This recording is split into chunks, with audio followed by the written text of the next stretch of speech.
Bon matin, Église de Portail. Est-ce que je peux entendre un gloire à Jésus par la foi?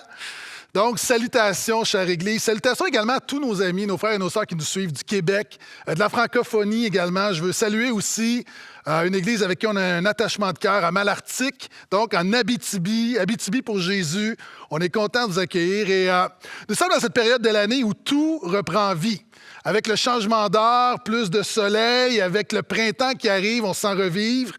Avec le déconfinement qui commence tranquillement à prendre place, avec Pâques, très bientôt, la semaine prochaine qui arrive, on reprend vie et au moment d'enregistrer ce message, on vient d'apprendre que nous sommes autorisés à faire des rassemblements de 250 personnes. Alléluia!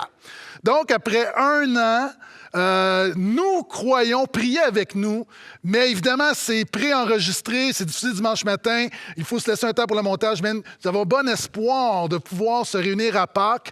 Maintenant, je vous demande de suivre les réseaux sociaux, de regarder après la réunion pour voir les inscriptions. On aimerait revenir à la même structure qu'on a eue au mois d'août et septembre avec nos réunions, donc environ 4 réunions à Laval, 2 réunions à Terrebonne, Saint-Eustache, mais vérifiez, il y a beaucoup de choses à voir. Je ne suis pas en mesure de vous donner les détails maintenant, ni au niveau des annonces, mais regardez après la réunion. On va vous communiquer sur les réseaux sociaux, sur la page Facebook de l'Église, donc la même page où vous visionnez ce message, les détails, les inscriptions, et sur les pages respectives de nos sites, on va vous donner les détails parce que chaque site a des réalités. Donc, on se réjouit, notre cœur déborde, on prie pour se voir à Pâques. Il reste des trucs à arranger, mais on a bon espoir. Donc, suivez-nous après la réunion sur les réseaux sociaux pour un petit peu plus de détails. Maintenant, Dieu, dans sa providence, a dirigé pour que nous puissions prendre une pause de la série sur les actes des apôtres. On va la terminer un petit peu plus tard ce printemps pour commencer une série de 5 messages qui se nomment simplement « Vivre ». Vivre. Le psalmiste, on voit dans les psaumes, souvent une prière, c'est « Seigneur, fais-moi vivre ». Fais-moi vivre, c'est le cri de tous les êtres humains. Hein, tous les êtres humains, fondamentalement, c'est inscrit dans notre ADN. Nous disons « Je veux vivre ». En 2013, la photo de l'année, c'est lorsque un fœtus avec une malformation a été opéré. Lorsqu'on a fait une incision dans le ventre de la maman, le petit fœtus a sorti sa main et a serré le doigt du chirurgien. Et c'est une déclaration éloquente du fœtus qui dit « Je veux vivre ». J'ai vu un reportage, il y avait des gens handicapés, il y avait des jeunes trisomiques, puis on leur posait la question avec beaucoup de lucidité, alors que quelquefois, lorsqu'on a un diagnostic de trisomie, il y a des avortements, puis on posait la question « Qu'est-ce que tu penses de ça? » Et les jeunes disaient « Moi, je suis content de vivre ». On va dire, oui, mais tu vois que tu es limité, tu vois, mais oui, mais j'ai une chance de vivre. Et c'est le cri de chaque être humain, c'est le cri du jeune qui dit, je veux vivre ma vie. C'est le cri du couple qui a eu des enfants très jeunes, puis à un moment donné, ils se disent, alors que les enfants quittent la maison, c'est le temps de vivre notre vie de couple. C'est le cri des retraités qui veulent vivre. Hein? Tu veux vivre ta retraite. Lorsqu'on parle à des gens plus âgés, même à 80 ans, certains disent, je veux vivre vieux. Je veux vivre vieux. On veut vivre. C'est également le cri des grands-parents lorsqu'ils apprennent la nouvelle qu'ils vont avoir des petits-enfants. On dit souvent, on sent revivre. On parle du malade qui se bat pour vivre. Quelquefois, le mourant qui attend qu'un de ses enfants arrive à son chevet, qui s'accroche pour vivre. C'est également le cri de l'immigrant. Il y a des gens ici, frères, sœurs, tu as quitté ton pays, tu as quitté Haïti, tu as quitté l'Afrique, tu as quitté l'Amérique latine, tu as quitté l'Asie, pour permettre à tes enfants de mieux vivre. C'est le cri de notre cœur, de chaque être humain, on veut vivre. Et la bonne nouvelle, c'est que Dieu nous donne la vie. Dieu nous donne la vie. Et dans la Bible, à 666 reprises, il y a le mot « vie ». Et comme aujourd'hui, dans les exemples que j'ai donnés, comme dans la Bible, il y a plusieurs facettes à la vie. Hein. Quelquefois, la vie, c'est l'existence, comme être en vie. Quelquefois, c'est l'énergie. Tu vois un enfant et tu dis « il est plein de vie ». Quelquefois, on parle de qualité de vie. Dans le confinement, alors qu'on ne voit pas nos proches, on entend souvent « c'est pas une vie ». Et évidemment, ça inclut l'éternité, la vie éternelle. Et la vie que Dieu donne est beaucoup plus que la vie biologique. Hein? Il y a une qualité de vie que Jésus veut te donner. Une qualité de vie qui va aller jusque dans la vie éternelle. Et je vais la définir, c'est quoi cette qualité de vie? On le voit des fois avec des gens, des bien-aimés qui sont malades. Et lorsqu'ils partent rejoindre le Seigneur, on se dit, Notre consolation, c'est qu'ils n'avaient plus de qualité de vie. Alors, on réalise que ce n'est pas tout d'avoir une quantité de vie. Nous voulons une qualité de vie. Ce n'est pas tout d'exister. Nous voulons profiter de la vie. Quelqu'un peut vivre 100 ans, mais en prison. Tu existes pendant 100 ans, mais ce n'est pas une vie. Et c'est pourquoi Jésus a dit, je suis venu afin que mes brebis aient la vie. Et le mot c'est Zoé, c'est la vie éternelle, la vie de Dieu. Je vais y revenir à Pâques, justement. Et Jésus dit, je suis venu afin que mes brebis aient la vie et qu'elle l'ait en abondance. Donc, ce matin, le titre de mon message, prépare-toi, c'est 30 vérités bibliques qui donnent la vie. 30 vérités bibliques qui donnent la vie. Ne t'en fais pas, on va terminer avant 18 h ce soir. Mais sérieusement, 30 vérités, 30 versets bibliques, 1 minute par verset. Tu vas voir, vraiment ce matin, je prie que Dieu, par son esprit, au nom de Jésus, te donne la vie à toi qui vis la mort et à toi, peut-être qui a déjà reçu Jésus, qu'il te redonne la vie. Donc, 30 vérités, voici la première. La Bible nous dit que, premièrement, Dieu est la vie. Simon-Pierre répondit, tu es le Christ, le Fils du Dieu vivant. Quand tu penses à Dieu, à quoi tu penses? Dans notre culture, on pense à un Dieu vieillissant.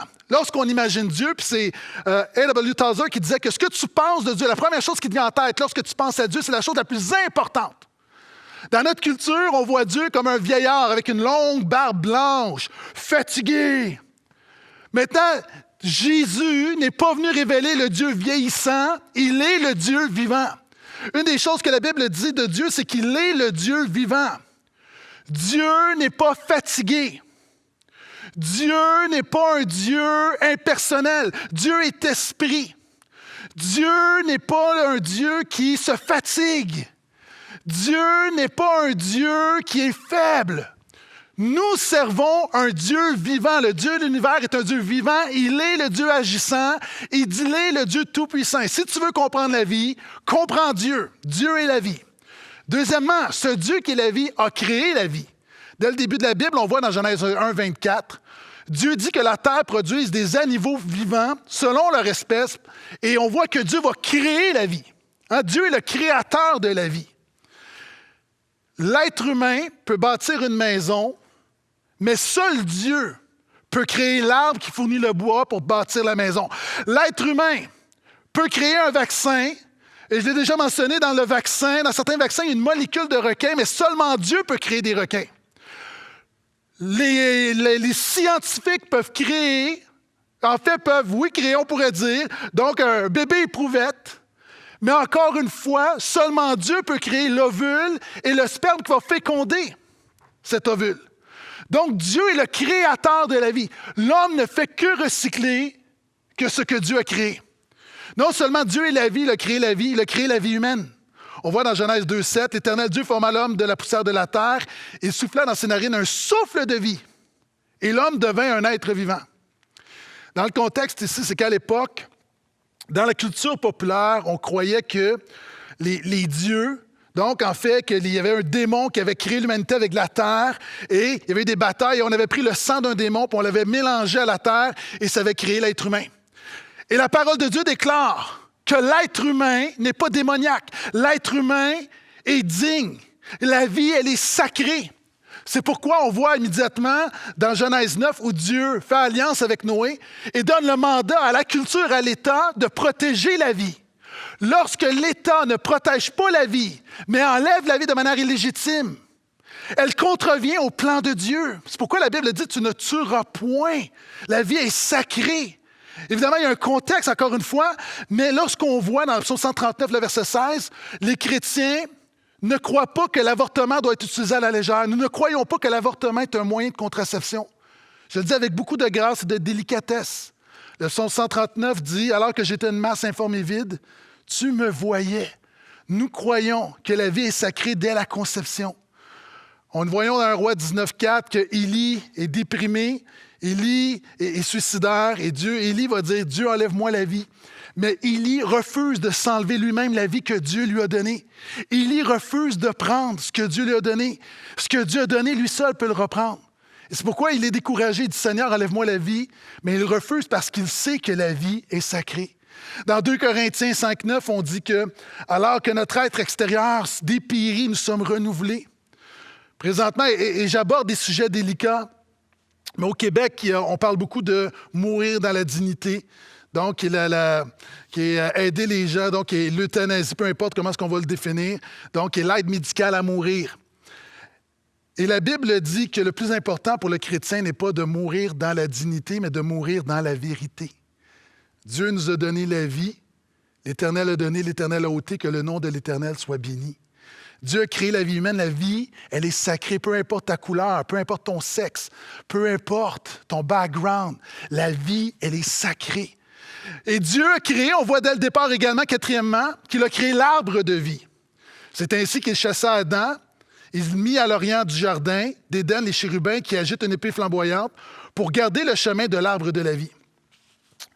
Je vous parle souvent, j'ai beaucoup parlé sur les réseaux sociaux de notre petit minou, notre petit chaton qu'on a adopté. Et les premiers jours qu'on l'a eu, à un moment donné, notre minou a disparu. Et il est entré dans les armoires, puis il s'est glissé entre les murs. Et on l'a perdu pendant une journée au complet. Ça a été vraiment une journée catastrophique. Et le minou est disparu entre les murs. Maintenant, ça fait des mois et des mois et des mois. Le minou est sorti, gloire à Dieu. J'ai mis des loquets, j'ai mis comme on dit au Québec, pour barrer les armoires. Et même après des mois, le minou continue de gratter, continue de chercher parce qu'il sait que derrière la porte, il y a plus. La Bible dit que Dieu a mis dans le cœur de l'être humain la pensée de l'éternité. On pourrait dire que dans notre ADN spirituel, nous soupirons après l'éternité. Pourquoi? Parce que dès le commencement, Dieu a créé l'arbre de vie.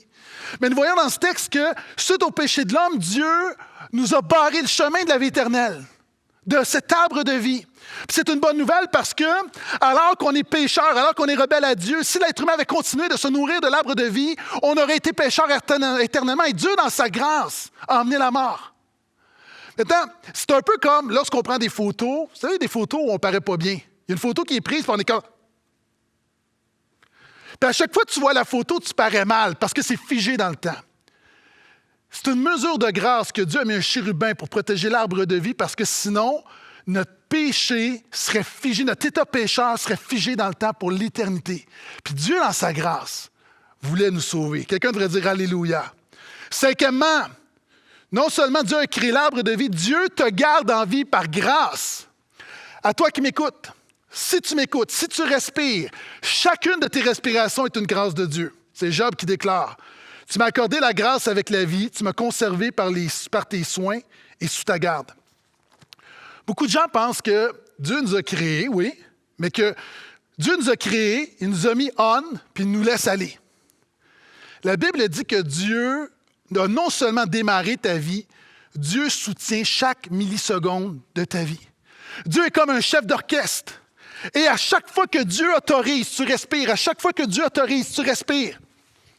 Et Dieu regarde l'humanité. Et à chaque fois, chaque respiration est un décret de Dieu. C'est la volonté de Dieu. Et lorsque Dieu cesse de battre la mesure, c'est là que tu meurs. C'est pourquoi Job va dire la vie tient par un fil. Mais réalise que présentement, si tu respires, c'est une grâce de Dieu. C'est une faveur imméritée de Dieu. Dieu te garde en vie par grâce. Sixièmement, Dieu t'offre la vie bénie. J'ai mis devant toi la vie et la mort, la bénédiction et la malédiction. Choisis la vie afin que tu vives, toi et ta postérité. OK, confession, je ne suis pas quelqu'un de patient et je n'ai pas beaucoup de patience envers les membres de ma famille qui sont indécis. Pour moi, un des cauchemars, c'est lorsqu'on va à la commande à l'auto, peu importe. Lorsque j'arrive à la commande à l'auto, j'ai déjà ma commande en tête avec précision. Et là, j'arrive, là, je leur demande qu'est-ce qu'ils veulent, puis là, ils me disent qu'est-ce qu'ils veulent. Et lorsque je commande, « Ah non, je prendrai pas. » Et là, ça commence à échanger, puis là, ils sont indécis. Puis alors qu'eux changent continuellement, moi, je suis celui qui, à chaque fois, doit changer la commande. C'est une des choses qui mérite le plus dans la vie. Et j'ai juste le goût de dire, mais choisis. Choisis. Mon ami, à toi qui hésite, à toi qui écoute ce message peut-être et tu n'as pas pris la décision de choisir Jésus, choisis la vie. Arrête de branler dans le manche, comme dirait ma grand-mère. Choisis la vie. Dieu t'offre la vie bénie. Il place devant toi la vie et la mort, la bénédiction et la malédiction. Et malheureusement, l'être humain, fondamentalement, nous sommes idiots parce que nous choisissons la mort et la malédiction, une vie sans Dieu. Choisis la bénédiction, choisis la vie, choisis Dieu. Je continue. Non seulement Dieu t'offre la vie bénie, La Bible nous dit que Dieu est la source de la vie, car auprès de toi est la source de la vie, par ta lumière, nous voyons la lumière. Vous savez, tu peux avoir un énorme château, mais si tu n'as pas une petite boîte grise, un panneau électrique, il n'y a pas de source de puissance dans ta maison. La Bible dit que tu peux avoir une carrière, tu peux avoir la beauté, tu peux avoir de la force, tu peux avoir un paquet d'affaires, tu peux avoir un compte de banque bien garni. Mais il y a une petite chose dans ta vie, une petite boîte grise spirituelle qui est ta communion avec Dieu. Et ça, c'est la source de la vie. Il y a des gens ici, tu vis, mais tu ne vis pas. La Bible dit que non seulement Dieu t'offre la vie, il est la source de la vie. Plus encore, Dieu est le soutien de la vie. Psaume 27:1. L'Éternel est la lumière et mon salut. De qui aurais-je crainte? L'Éternel est le soutien de ma vie. De qui aurais-je peur? À toi qui es inquiet, à toi qui as peur, à toi qui crains. Dieu est ton soutien. Dieu, et plus encore, est le responsable de ta qualité de vie. Ésaïe 38:16 va dire, « Seigneur, c'est par tes bontés qu'on jouit de la vie. C'est par elles que je respire encore. Tu me rétablis, tu me rends la vie. » Toutes les bénédictions éternelles et même temporelles sont une bénédiction de Dieu. Le fait que tu vis dans un pays d'abondance, c'est une bénédiction de Dieu, c'est une grâce. La voiture que tu conduis, c'est une grâce de Dieu. Tu dis, oui, mais c'est moi qui la paye. Oui, mais si tu es capable de la payer, c'est parce que Dieu te donne une job, puis te donne la santé, puis te donne la capacité de gagner de l'argent pour payer ta voiture. Ta maison est un don de Dieu. À chaque fois que tu manges, pourquoi les chrétiens on rend grâce avant de manger? À chaque fois, parce que c'est un don de Dieu. Les gens autour de toi, c'est un don de Dieu. Ton animal de compagnie est un don de Dieu. Ta petite coupe de vin du vendredi soir est un don de Dieu. Mon ami, réalise que tout ce que tu profites dans la vie est un don de Dieu. Dieu, non seulement, il est le responsable de ta qualité de vie, mais on réalise que Dieu vaut mieux que la vie. Psaume 63, verset 4. « Car ta bonté vaut mieux que la vie. » Malgré toutes les bénédictions que Dieu nous donne, il est mieux que ces bénédictions. Vous savez, on dit souvent, une mauvaise journée au golf est mieux qu'une bonne journée au travail. Une mauvaise journée à Cuba sur la plage, même s'il y a de la pluie, c'est toujours une meilleure journée que de faire le ménage des toilettes de la maison. Et la Bible dit que Dieu vaut mieux que la vie. Une mauvaise journée avec Dieu est toujours meilleure, est toujours mieux qu'une très bonne journée sans Dieu. Je répète, une mauvaise journée avec Dieu. Peut-être tu as une mauvaise journée cette semaine, peut-être tu vis une mauvaise journée présentement. Mais si Dieu est dans ta vie, une mauvaise journée avec Dieu est toujours mieux qu'une bonne journée sans Dieu. Dieu est mieux que la vie. Les proverbes nous disent, la bouche du juste est une source de vie, l'œuvre du juste est pour la vie. Le croyant communique la vie.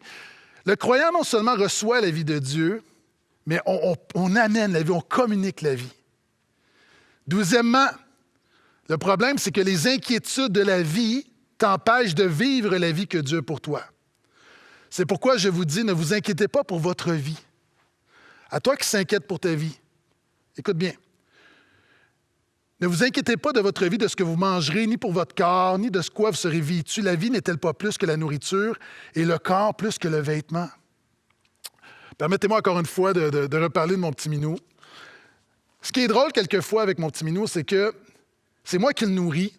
Puis il y a des fois où je le nourris plus tard qu'habituellement.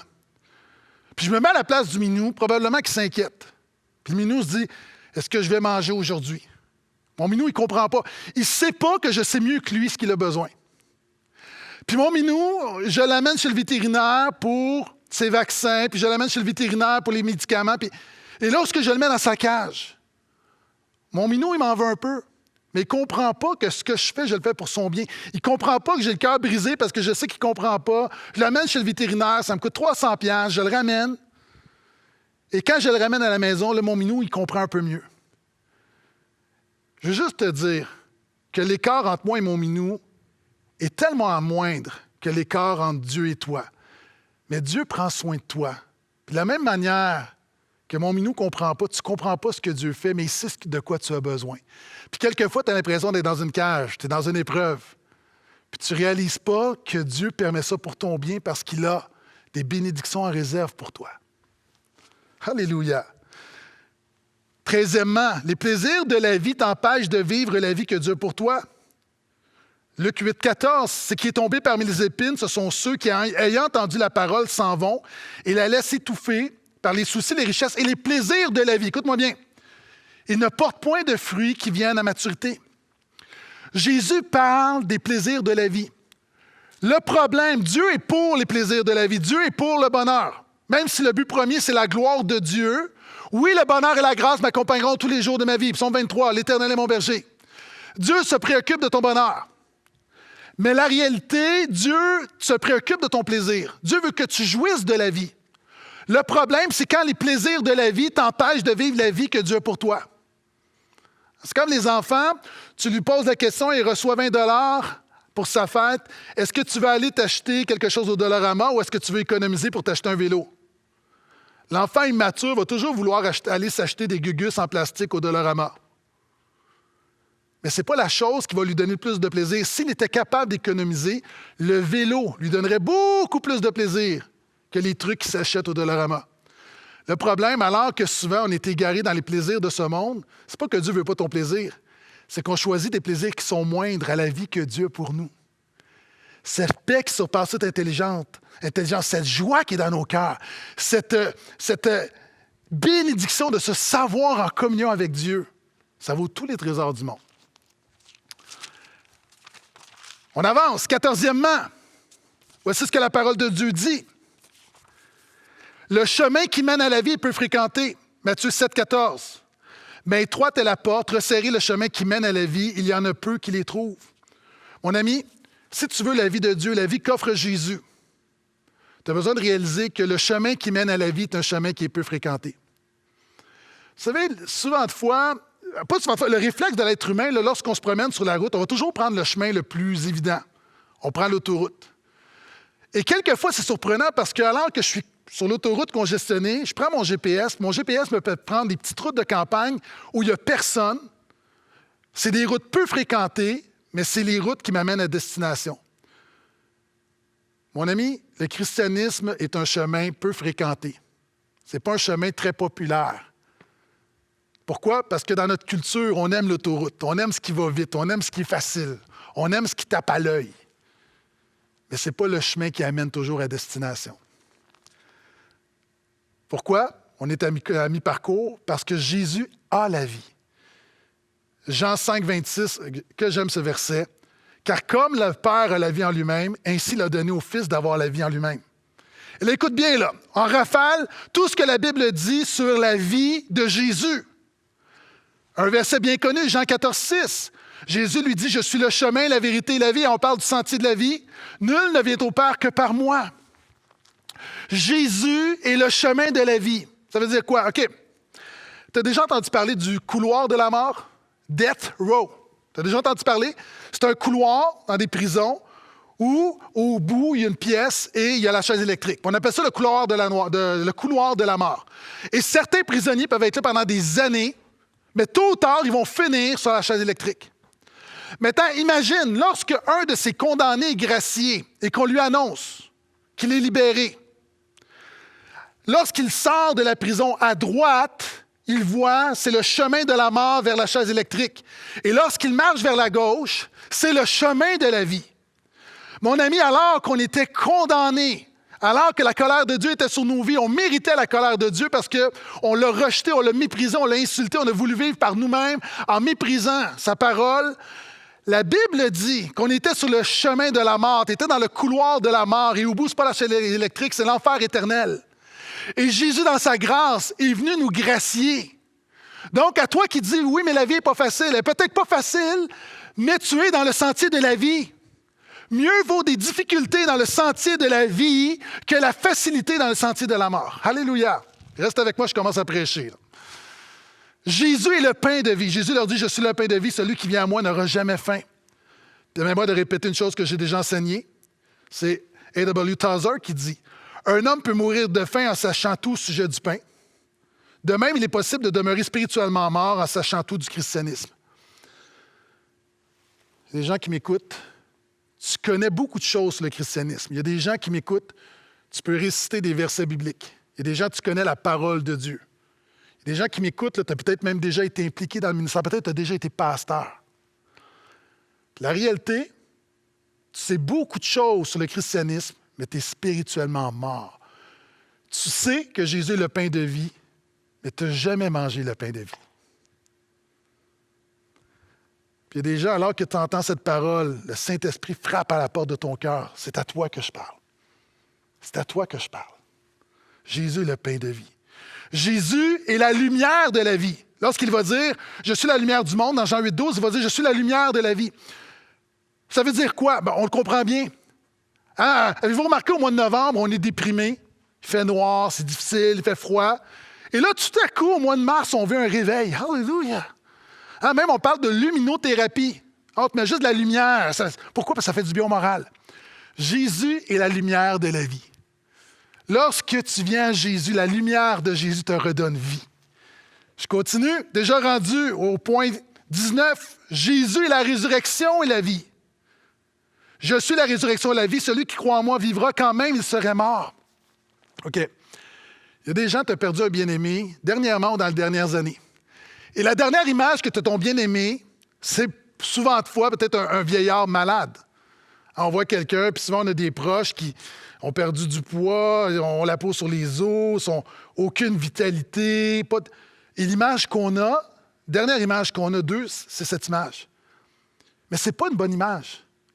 Parce que présentement, ces bien-aimés qui se sont confiés en Jésus sont plus vivants que toi tu l'es. Peut-être que grand-papa, qui est dans la présence de Dieu, grand-papa de 93 ans, je veux juste te dire que présentement, il est plus énergique, il a plus de vitalité, il a plus de force, il a plus de splendeur et de beauté que le jeune de 20 ans qui est en forme.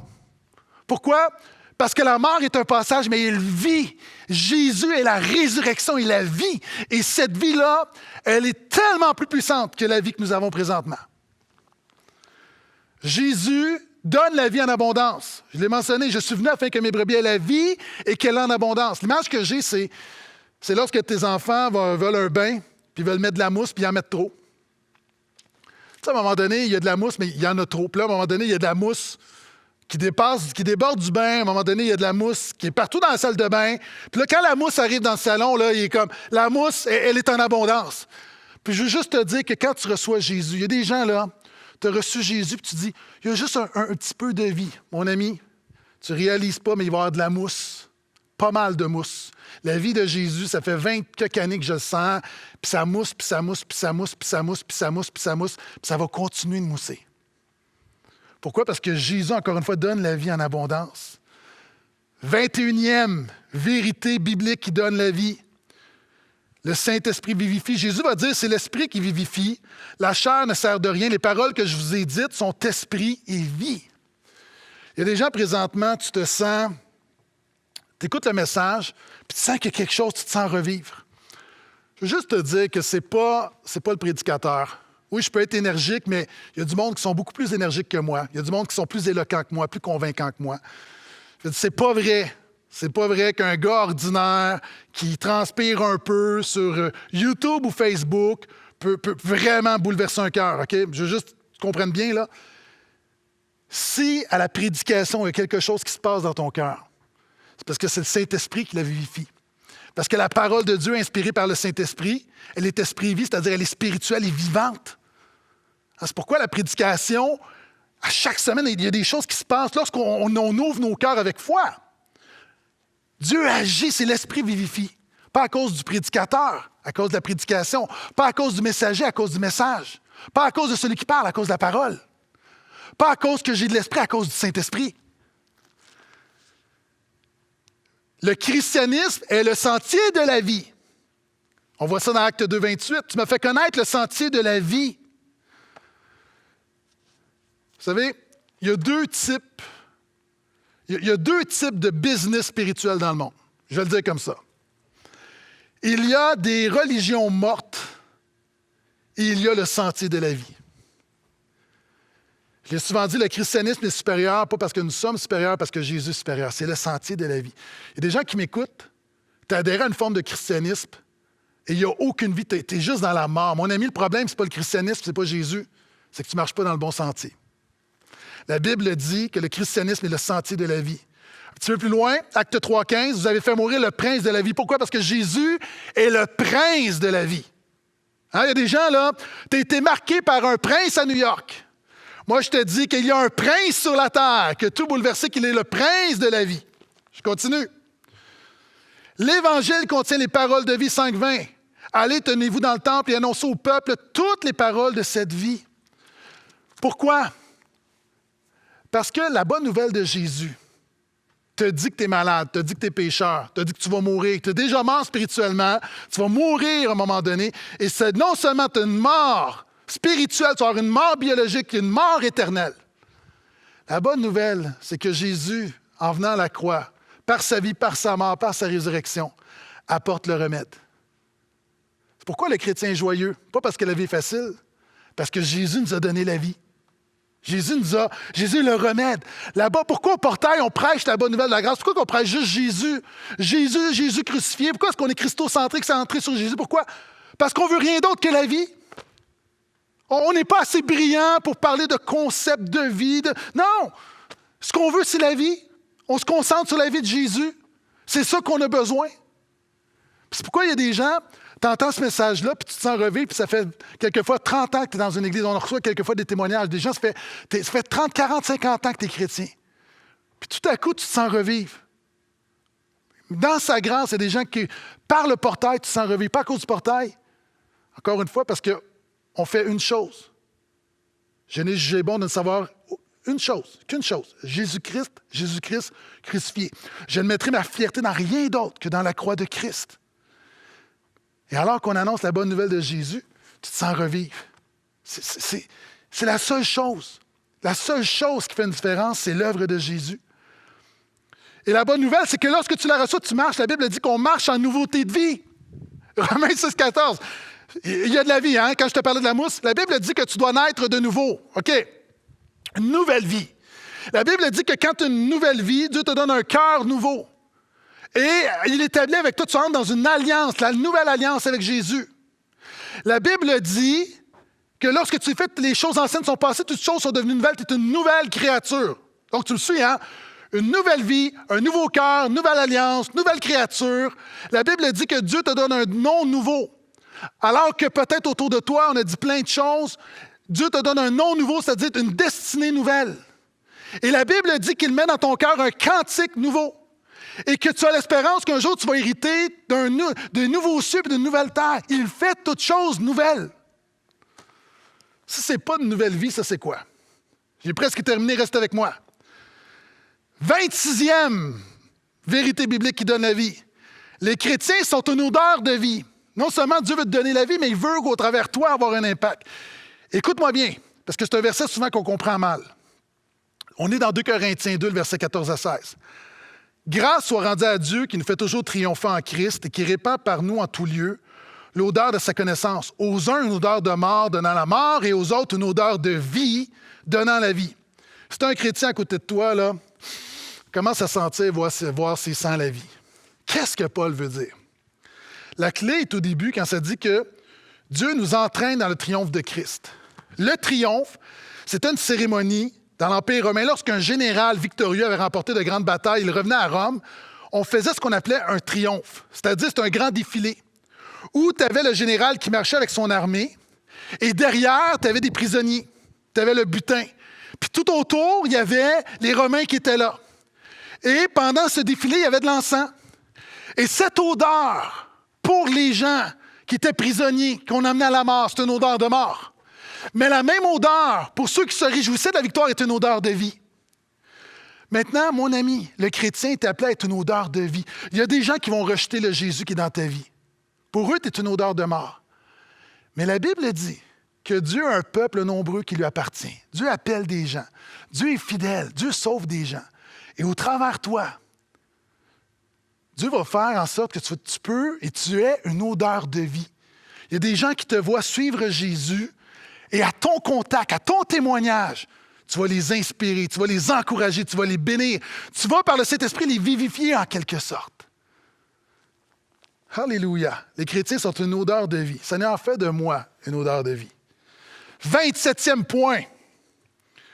Jésus seul peut écrire ton nom dans le livre de vie. Celui qui vaincra sera revêtu ainsi de vêtements blancs. Je n'effacerai point son nom du livre de vie. On parle beaucoup de vie. Le livre de vie, la Bible en parle. Et je confesserai son nom devant mon Père et devant ses anges. Apocalypse 3, 5. Le livre de vie dans la Bible, c'est qu'à l'époque, on avait dans des grands manuscrits, puis on écrivait les noms des citoyens. Le livre de vie, la Bible dit que Dieu a un livre de vie pour savoir ceux qui sont citoyens des cieux. Et Apocalypse nous dit que lors du jugement dernier, quiconque dont le nom n'est pas écrit dans le livre de vie n'entrera pas dans le royaume des cieux, sera jeté dans les temps de feu. Quand tu reçois Jésus, qui est la vie, la Bible dit qu'il écrit ton nom dans le livre de vie. Moi, j'ai hâte d'arriver au ciel, de nommer mon nom, puis j'aurai aucune nervosité parce que ça ne dépend pas de moi. Hein? Quand on a des réservations, on est un peu nerveux. Quand on arrive dans des grands restaurants, on réserve, puis là, tu arrives, tout à coup, on n'a pas ta réservation. Moi, ça m'est arrivé. Première fois, je suis parti en France, j'allais prêcher dans des églises là-bas. J'arrive pour m'inscrire à la borne automatisée, puis mon nom n'est pas dans le système. Je m'en vais au comptoir d'Air Canada, je donne mon nom, elle dit « Non, monsieur, elle dit, vous n'avez pas... » Puis là, je vous présente, je dis « Oui, tel avion. » Elle dit « Monsieur, vous n'êtes pas là. » Et là, je commence à paniquer, là, c'est pas drôle, là. J'ai payé un billet, puis on ne me permet pas d'entrer. Et là, à force de chercher, puis alors que j'intercédais dans mon cœur, elle se rend compte que j'ai inversé mon nom. Ouais, c'est mon genre. Comme dit ma femme, toi, t'es bon pour les choses complexes, mais les choses très simples, t'es pas très bon. Voilà votre humble serviteur, OK? Puis j'avais inversé mon nom. Puis finalement, j'ai pu rentrer, mais je te garantis que ça n'a pas été une belle expérience. Maintenant, mon ami, tu n'es pas obligé de vivre cette même expérience lorsque tu vas arriver au ciel. Tu peux avoir l'assurance que tu vas rentrer. Pourquoi? Parce que si tu as Jésus, c'est Jésus qui écrit ton nom, puis Jésus ne fait pas d'erreur. Il va l'écrire comme il faut. Comme j'ai déjà dit, quand je vais arriver, puis l'ange va me demander mon nom, je vais dire « Gaétan Brassard ». Puis s'il dit à G qu'il ne le trouve pas, je vais dire « Regarde à P ». Puis s'il dit « Non, il n'y a rien dans les G, rien dans les P, dans les B », je vais dire « OK, regarde, Pasteur Gaétan Brassard pour être sûr ». Mais d'une manière ou d'une autre, ils vont me trouver dans le système. Parce que Jésus est ma vie, comme dit l'apôtre Paul. Et c'est pourquoi j'ai grand espoir, j'ai l'assurance qu'un jour, non seulement mon nom est écrit dans le livre de vie, mais je vais recevoir la couronne de vie. Jacques 1,12. Heureux l'homme qui supporte patiemment la tentation, car après avoir été éprouvé, il recevra la couronne de vie que le Seigneur a promise à ceux qui l'aiment. Des fois, j'entends des gens qui disent « Moi, j'ai jamais rien gagné. Hein, j'ai jamais eu de diplôme, j'ai jamais eu de médaille, j'ai jamais remporté de prix. Okay, si c'est ton cas, là, écris-moi sur les réseaux sociaux. Okay? On veut juste prier pour toi, on va pleurer avec ceux qui pleurent. » Mais sérieusement, quelquefois, on dit « J'ai rien gagné. » Le chrétien ne peut pas dire ça parce qu'un jour, tu vas remporter la couronne de vie. La couronne de vie, c'est à l'époque, pour les bons, pour les Jeux olympiques, les Grecs, les Romains, la couronne, c'est comme la médaille d'or. Puis la Bible dit un jour, Jésus va te donner la médaille d'or. Jésus va te donner la couronne de vie. L'assurance de la vie éternelle. Et 29e point, voici comment se termine la Bible. Hein, toujours, elle commence avec la vie, puis elle se termine avec la vie. Il me dit, c'est fait. C'est Jésus qui parle. Je suis l'alpha et l'oméga, le commencement et la fin. À celui qui a soif, je donnerai de la source de l'eau de la vie gratuitement. Jésus offre la vie gratuitement. Après tout ce que j'ai dit, le plus important, cette vie, elle est merveilleuse. Cette nouvelle vie maintenant, cette vie qui a une répercussion jusqu'à dans la vie éternelle, cette vie en abondance. Et Jésus t'offre cette vie gratuitement. Jésus dit, j'offre cette eau gratuitement à quiconque a soif. Il y a une tendance que je remarque dans les commerces au Québec dans les dernières années, c'est que, surtout les commerces où tu vas commander au comptoir, on ne t'offre plus de l'eau gratuitement. Alors, lorsque tu veux de l'eau, il faut que tu achètes une bouteille d'eau. Puis tu vois, puis c'est un peu particulier parce que tu vois le robinet, tu vois l'évier, tu peux me donner un verre. Puis non, il faut que tu achètes la bouteille. L'eau n'est plus gratuite au Québec. Puis ça, c'est l'image de la religion. Hein, il faut que tu payes, il faut que tu travailles, il faut que tu performes. Toutes les grandes religions. Hein, puis souvent, même, le faux christianisme va prêcher ce genre de religion où il faut que tu mérites. Il faut que tu mérites la faveur de Dieu. Il faut que tu mérites ton pardon. Il faut que tu mérites la réponse à tes prières. Il faut que tu mérites ton ciel. Puis la Bible dit que Jésus te l'offre gratuitement. Est-ce que tu sais qu'est-ce que ça veut dire gratuitement? Ça veut dire que c'est gratuit. Est-ce que tu sais qu'est-ce que ça veut dire que c'est gratuit? Ça veut dire que Jésus te le donne gratuitement. Tu as compris le concept? C'est gratuit, c'est une grâce. En fait, c'est une image du salut par grâce. Dieu veut te pardonner, te donner cette nouvelle vie, mettre son esprit en toi, t'unir à Jésus pour l'éternité, veut te donner une nouvelle destinée, va se servir de toi, va te libérer, va changer des trucs dans ta vie, va te transformer à l'image de Jésus, va te donner une paix, une joie, va faire le fruit de l'esprit, va faire en sorte que dans la mort, tu vas regarder la mort dans les yeux avec l'assurance de la vie éternelle.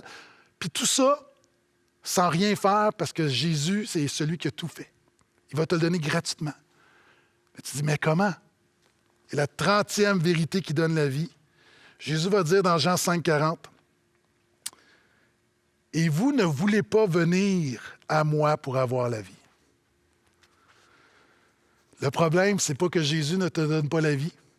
Le problème, c'est que nous ne venons pas à Jésus pour avoir la vie. Mon ami, à toi qui écoute ce message, cette prédication, tu es étranger à la vie de Dieu. Hein, c'est ce que la parole de Dieu va dire ailleurs. Viens à Jésus. Maintenant, viens à Jésus.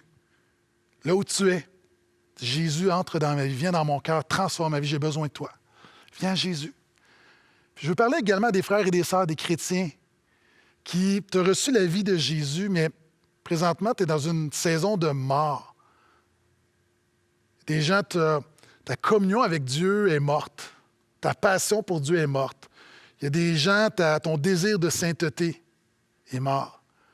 Il y a des gens, ton amour pour les gens autour de toi est en train de diminuer, tu es en train de mourir. Peu importe, je pourrais l'appliquer à plein de facettes de ta vie. Je prie que le Saint-Esprit l'applique à ta réalité. Mais à tous ceux qui se déclarent chrétiens, qui disent « Moi, j'ai reçu la vie de Jésus », mais par ton expérience, tu marches dans la mort. Fais cette prière, la prière du psalmiste qui dit « Seigneur, fais-moi vivre. Seigneur, redonne-moi la vie. » Alors que la parole de Dieu dit que Jésus a une vie pour toi, que l'Esprit vivifie. Reviens à Jésus. Reviens à Jésus, reçois la vie qu'il a pour toi.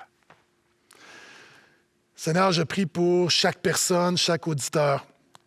Je te rends grâce d'abord pour la vie de Jésus. Merci Jésus d'être le pain de vie, d'être la lumière de vie, d'être la résurrection et la vie, d'être le chemin, la vérité, la vie. Merci d'avoir la vie, de donner la vie. Seigneur, je prie pour chaque personne qui m'écoute. Seigneur, je prie pour un déversement de vie dans la vie de chacun. Seigneur, je prie que chacun, dans la repentance et la foi, reçoive cette vie nouvelle, cette vie abondante, cette vie éternelle. Donc, Seigneur, fais ton œuvre dans nos vies. Nous avons besoin de plus de la vie de Jésus. Si nous l'avons perdue ou si elle est atténuée, ce n'est pas parce que tu es moins efficace, c'est parce que nous nous sommes détournés de toi. Seigneur, nous revenons à toi qui es la vie. Donne-nous la vie. À ta gloire et à ta gloire seule. Amen. Frères, sœurs, par la foi, au nom de Jésus, on se voit à Pâques.